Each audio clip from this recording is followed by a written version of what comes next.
नमस्कार दोस्तों। आज के इस वीडियो में हम बात करेंगे कि जो भारत में जो है अनएम्प्लॉयमेंट, इसका कारण क्या है, causes of unemployment in India. तो चलिए इसके बारे में बात करते हैं।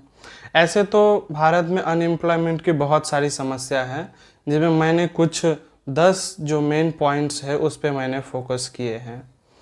और इससे पहले मैं आपको बताना चाहूँगा, ऐसे 3 जो सेक्टर है उसे मजबूत करना होता है। पहले प्राइमरी सेक्टर जो है एग्रीकल्चर, आप बोल सकते हैं, एग्रीकल्चर सेक्टर को मजबूत करना होता है। फिर जो है मैन्युफैक्चरिंग इंडस्ट्री वगैरह सब लगाने होते हैं। फिर जो है सर्विस सेक्टर यहाँ पे आने होते हैं। तो हमारा भारत देश में क्या हुआ है, एग्रीकल्चर प्रधान देश तो आज भी है हमारा भारत।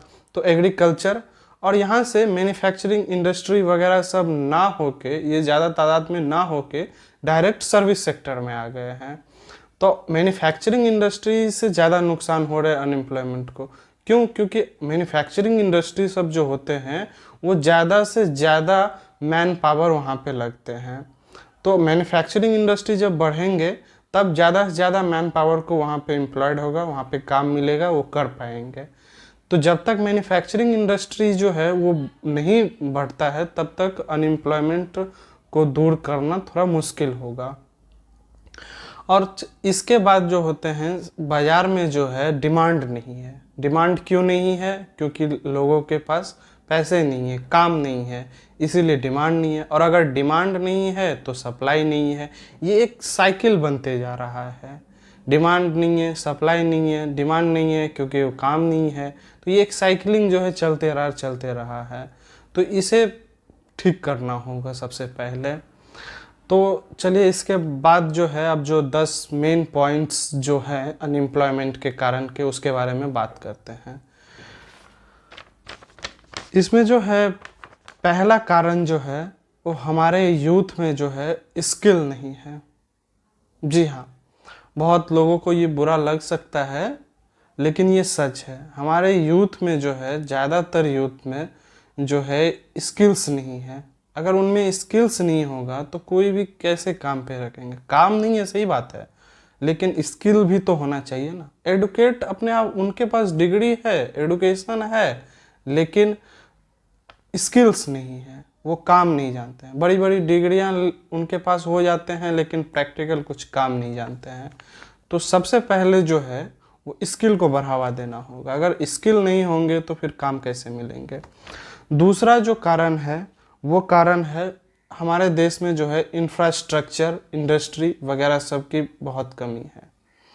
जब इंफ्रास्ट्रक्चर, इंडस्ट्री सब लगेंगे तभी तो वहाँ पे मैन पावर का ज़रूरत होगा।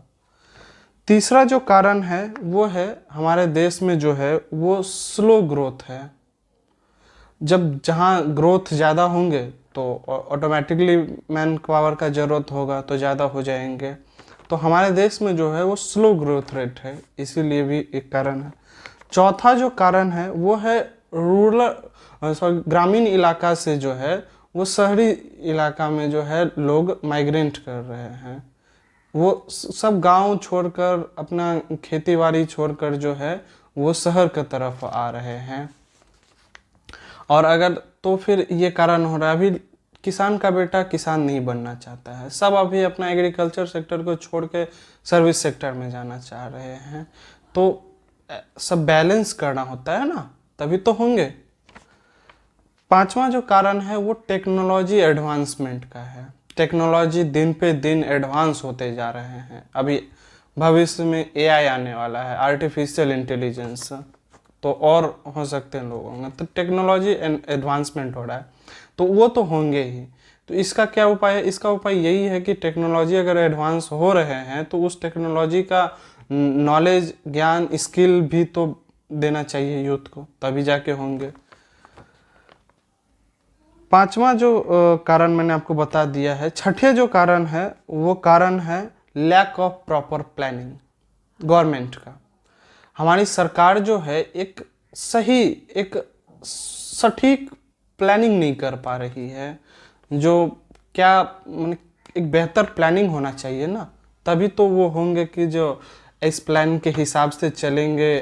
क्या कारण है, उसमें क्या कमी रह गई है, कैसे उसको सुधारा जाए, रिसर्च एंड डेवलप किया जाए, तभी जाके तो होगा। एक अच्छा इफ़ेक्टिव प्लानिंग बनाना पड़ेगा सरकार को, तब जाके ये काम होगा। फिर जो आता है वो आता है आउटडेटेड एडुकेशन। जी, हम यूथ के पास जो है वो आउटडेटेड एडुकेशन है। अब बोल सकते हैं कि दादाजी के ज़माने का एडुकेशन है। वो डिग्री है लेकिन किसी काम का नहीं है, पुराना वर्सन का पढ़ाई किए हुए हैं। तो पुराना वर्सन का पढ़ाई अभी के टाइम में कैसे चलेगा? नहीं चलेगा। फिर जो आता है वो आता है स्मॉल और मीडियम स्केल के जो बिजनेसेस है उसे बढ़ावा देना होगा। यहाँ पे तो स्मॉल और जो मीडियम स्केल है, पहले नोटबंदी, जीएसटी और अभी कोरोना, इन सब में तो छोटे छोटे बिजनेसेस और बंद हुए जा रहे हैं, तो फिर कैसे काम चलेगा? तो छोटे और मझोले जो बिजनेसेस है उसे बढ़ावा देना होगा, उन्हें क्रेडिट फैसिलिटी देना होगा, उन्हें इजी लोन प्रोवाइड करना होगा ताकि वो बढ़ सके। वो जब बढ़ेंगे तभी तो 2 4 5 10 आदमी को वो अपने अंडर में रखेंगे, तभी तो अपना एम्प्लॉयमेंट बढ़ेगा। तो ये बहुत ज़रूरी है, जो स्मॉल और मीडियम स्केल बिजनेसेस जो है उसे बढ़ावा देना होगा, उन्हें सपोर्ट करना होगा सरकार को। फिर जो आता है लो कैपिटल इन्वेस्टमेंट, सरकार को जो है पैसा लगाना पड़ेगा तभी तो होगा। तो सरकार को जो है पैसा इन्वेस्ट करना पड़ेगा इंफ्रास्ट्रक्चर में, इंडस्ट्री में, बहुत सारे सरकार को पूंजी फंसाना पड़ेगा देश में, तब जाके जो है कुछ हो सकता है। फिर जो आता है 10वां, ये है डिमोनेटाइजेशन, नोटबंदी और जीएसटी। ये भी बहुत बड़ा फैक्टर रहा। नोटबंदी के टाइम में छोटे छोटे दुकान बहुत सारे बंद हुए थे और जीएसटी के बाद भी ऐसा हुआ है, तो इन सब से छोटे बिजनेसेस पे बहुत प्रभाव पड़ा था, तो ये भी एक कारण है। और एक जो लास्ट जो ये कारण है, ये एक्स्ट्रा कारण है, ये कारण है नहीं, सही नहीं है। ये कारण जो है वो सरकार का सफाई होता है, सरकार का कहना ऐसा है। वो कारण है पॉपुलेशन, हमारे देश में जनसंख्या वृद्धि। सरकार को ये जनसंख्या बोझ लगता है, लेकिन ये सच नहीं है। सरकार जो है जनसंख्या को बोझ ना समझकर अगर संसाधन के रूप में देखेगी तो तब जाके जो है इसका अच्छा उपयोग कर पाएगी। तो सरकार को जो है जनसंख्या को बोझ ना समझकर संसाधन के रूप में देखना चाहिए। तो ये जो कुछ कारण थे इसके बारे में मैंने आपको एक बेसिक आइडिया दिया है, जो क्या कारण थे। आई एम श्योर ये आपको भी पता होंगे, और आपको अगर और भी कुछ कारण लगते हैं तो ये आप मुझे कमेंट सेक्शन में बता सकते हैं, और इन सब के बारे में जो भी आपका राय हो तो आप मुझे बता सकते हैं। बहुत बहुत धन्यवाद। और आने वाले वीडियोस में जो है मैं आपको गवर्नमेंट इस सब को ठीक करने के लिए क्या काम कर रही है इसके बारे में मैं आपको बताऊंगा। तो चलिए बने रहिए। बहुत बहुत धन्यवाद आपका, बहुत बहुत धन्यवाद।